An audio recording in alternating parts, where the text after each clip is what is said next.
السلام عليكم، اهلا بكم حبيباتي في قناه رسمة وورد. نتمنى تكونوا بخير وعلى خير. اذا نرحبوا بالمشتركين الجدد. ادعوكم فضلا وليس امر الاشتراك في القناه وتفعيل زر الجرس باش يوصلكم كل جديد. اذا اليوم حنشوفوا طاجين لحلو، طريقه سهله جدا يخرج لكم بالطبع كيما تاع العراس. اذا ما نطول عليكم تجوزوا الى المقادير وكيفيه التحضير.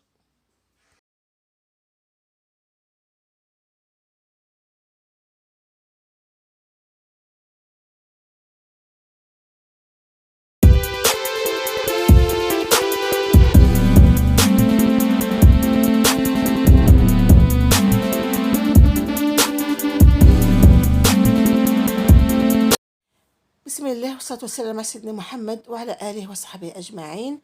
إذا لتحضير هذا الطبق كاينة قاعدة لازم تكونوا عن بالكم بها، هي أنك نديروا كيلة تاع الماء سكر، معها 2 كيلات تاع ماء، والسكر يكون الكيلة تاعو كيما الكيلة تاع الفواكه الجافة.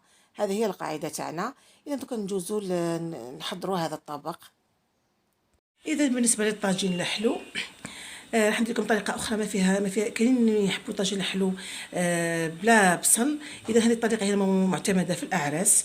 اذا واش نديروا كيله تاع سكر، نديروا لها 2 كيلات تاع ماء. اذا درنا لها 2 كيلات تاع ماء نرموا لها عود تاع قرفه، نجمه الارض مع شويه قرنفل، ونحطوها تغلي مليح مده كي ترفد الغلوه تاعها. نرميو لها طخونش تاع قارص تاع ليمون ونخلوها تغلي مده ربع ساعه. ولا كان حبيتوها تجيكم صفراء ديروا شويه زعفران، نصف ملعقه صغيره تاع زعفران في الماء، حلوه في الماء وحطوه لها باش يجي اللون تاعها اصفر. اذا نغسلوا الفواكه ونحطوا نفصلوا نديروا الزبيب مع المشماش هو اللي يطيب، ومن بعد بعد ربع ساعه تم باش نزيدوا الاخر العينه. ولا كان عندكم فواكه اخرى تقدروا تحطوها، المهم العينه دائما توجو تخلوها هي الاخرى، هذه هي. اذا كي تتنفخ العينه كي تتنفخ وكامل التمه نزيدوا قطرات تاع ماء الزهر ونحوا الطبق ديالنا. اذا نخليو الفواكه الجافه هذه طيب لمده 15 دقيقه وبعد نزيدوا العينه، نزيدوا كونسونطري مركز تاع ماء الزهر، واللي عنده الفاني يحط الفاني.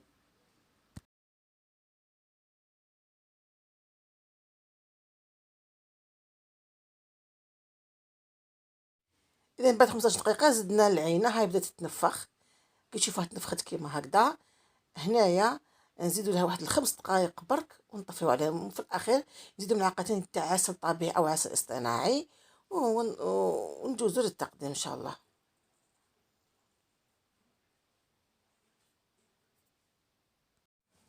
اذا بالنسبه للتفاح نطيبوه على جهه، نخلي لكم الروابط تاع كيفاش تحضروه في صندوق الوصف.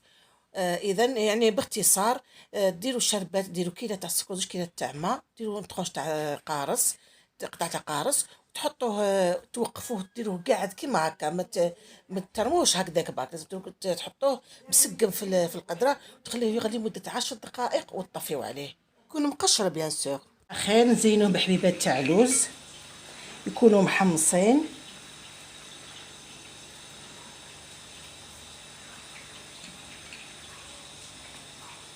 شو نقول لكم، صحة رمضانكم، صحة عواشركم،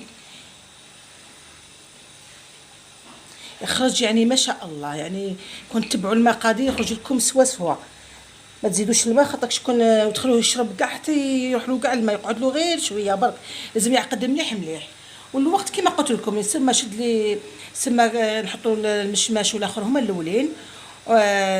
كي محسوب تغلي واحد ربع ساعه ترموا لها الطخونش تاع القارص، ومن بعد كي تخلوه يطيب المشماش والزبيب واحد 10 دقائق، ومن بعد كي باش ترموا الاخرى العينه كي تتنفخ تخلوها شويه باك طيب واحد 10 دقائق وطفوا عليها.